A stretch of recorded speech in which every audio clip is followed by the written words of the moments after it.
Bonjour à tous et bienvenue à ce 15 minutes de grâce et de vérité avec le pasteur Mickey Hardy. Le chant que je vous ai retenu pour aujourd'hui parle comment le Seigneur siège au milieu des louanges de son peuple et comment vous et moi nous sommes appelés à l'adorer en esprit et en vérité. Nous t'adorons, ô Dieu, dans ton sanctuaire,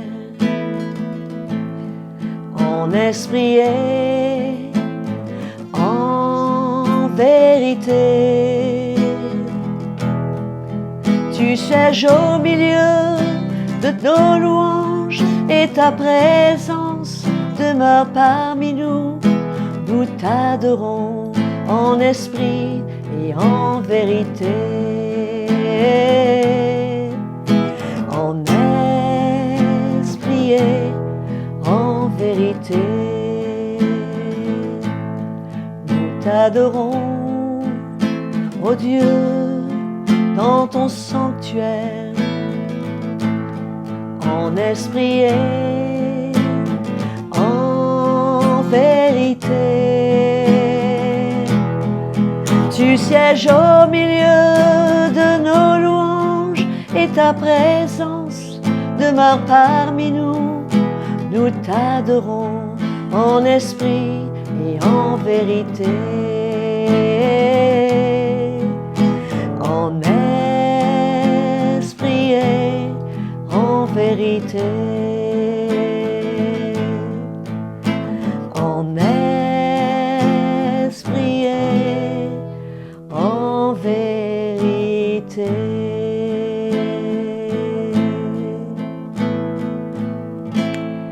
Voilà, je suis sûre que vous avez été encouragés, que vous pourrez vous aussi louer le Seigneur avec ce chant. Au tour maintenant du pasteur Mickey Hardy à venir continuer dans la série Les hérésies. Il va une fois de plus, en troisième partie, parler de ces fameux titres qui émergent dans le corps de Christ et dans l'Église partout dans le monde aujourd'hui. Et il y a tellement à dire à ce sujet et je remercie le Seigneur que vous êtes encouragés et êtes bénis. Quel merveilleux chant et nous rendons grâce au Seigneur pour cela. Merci Audrey. Nous continuons sur le même thème aujourd'hui concernant les hérésies et nous allons parler encore pour une troisième fois concernant les titres dans l'Église de Jésus-Christ aujourd'hui. Nous avons longuement parlé sur ce titre de bishop.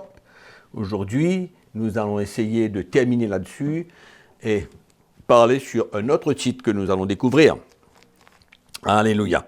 Donc voilà. Le bishop, ce fameux bishop, nous avons vu comment ce titre représente aujourd'hui dans l'Église quelqu'un de très spirituel au-dessus de tous les autres ministères. Donc nous avons vu que c'est une hérésie et que le bishop, l'évêque, il est un ancien comme tous les autres dans l'Église. Si les bishops savaient cela, peut-être qu'ils n'auraient pas pris ce titre de bishop. Ils auraient préféré garder le titre d'apôtre ou de prophète, ce qui représenterait davantage, un petit peu plus du domaine spirituel dans leur vie. Ok, je ne sais pas si vous savez, mais peut-être que je vais vous étonner. Et il y a en Afrique des prophètes reconnus, très respectés par un certain groupe d'églises évangéliques et pentecôtistes, qui, lui,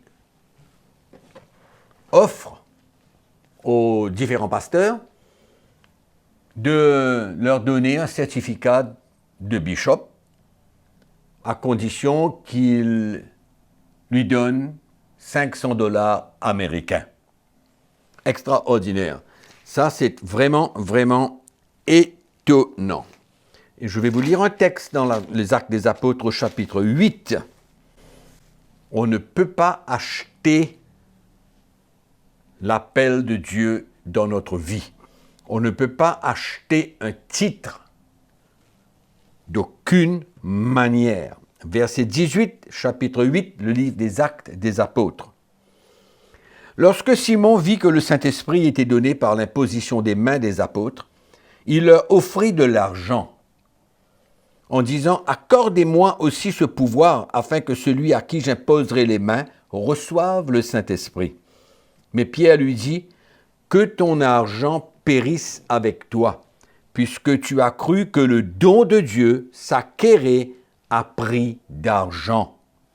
Il n'y a pour toi ni part ni lot dans cette affaire, quand ton cœur n'est pas droit devant Dieu. » Je répète ce verset. « Que ton argent périsse avec toi, puisque tu as cru que le don de Dieu s'acquérait à prix d'argent. » C'est ça ce qui se passe aujourd'hui. Il y a des grands prophètes, entre guillemets pour moi, qui réclament 500 $ pour l'obtention d'un certificat de bishop. Extraordinaire, mes frères et sœurs, ça existe. Ça existe dans le corps de Christ aujourd'hui. Cet homme est très reconnu en Afrique pour recevoir de l'argent afin d'établir ou de donner un certificat de bishop à un pasteur ou quelqu'un qui en veut. Il ne se cherche pas à savoir qui il est, qu'est-ce qu'il fait, comment est sa vie. Il n'est pas intéressé à savoir toutes ces choses. Ce qui est intéressé, c'est maintenant, donne-moi 500 $ américains et je te donne un certificat pour que tu sois un bishop. Je comprends que c'est la grande course vers cet homme pour que ces pasteurs qui cherchent le respect, qui cherchent la grandeur, et qui cherchent la reconnaissance, ils dépensent de l'argent pour avoir ce titre de bishop afin qu'il soit plus reconnus et qu'ils peuvent se servir de cela pour le ministère. Non, mais c'est grave ce qui se passe dans le corps de Christ. Que ton argent périsse avec toi, puisque tu as cru que le don de Dieu s'acquérait à prix d'argent. Alléluia. Incroyable, mais vrai. Amen. Donc, allons parler un petit peu de ce ministère de docteur. C'est vrai, Éphésiens 14, l'apôtre Paul nous dit que Jésus a fait des dons, apôtre, prophète, évangéliste, pasteur et docteur. Docteur, souvent, comme je dis, c'est interprété dans l'Église de ce siècle présent comme un enseignant. Mais le problème d'aujourd'hui, c'est que ce mot docteur est défini aujourd'hui pour quelqu'un qui vraiment dans le ministère est arrivé comme dans un état où il peut maintenant obtenir un certificat de docteur. Donc ce certificat de docteur n'est pas le même docteur écrit dans Éphésiens 4.11 où il est parmi les 5 ministères et dans l'ordre d'autorité de Dieu, apôtre, prophète, rappelez-vous, Corinthiens chapitre 12, troisièmement le docteur. Mais aujourd'hui, non seulement que le bishop a passé dans un état plus élevé que les 5 ministères, maintenant nous voyons le docteur. Docteur Antoine, je ne sais trop quoi, qu'importe. Mais où sommes-nous arrivés, frères et sœurs? Docteur, pourquoi docteur? Docteur, c'est un enseignant dans la simplicité. Mais aujourd'hui, on donne des certificats de docteur, de théologie, docteur théologien, qui maintenant emmène l'homme à être reconnu plus, encore une fois, la même chose que le bishop, plus qu'un apôtre, prophète, évangéliste, etc. Le docteur, lui, il a un degré plus perfectionné dans le spirituel, dans l'esprit. Mais c'est vraiment, c'est alarmant. C'est alarmant parce que ça emmène les chrétiens à vraiment se soumettre à des hommes qui ne portent pas le titre dans la simplicité, mais qui se positionnent dans l'esprit plus haut, plus élevé que les autres ministères. Donc, tout cela, c'est vraiment alarmant.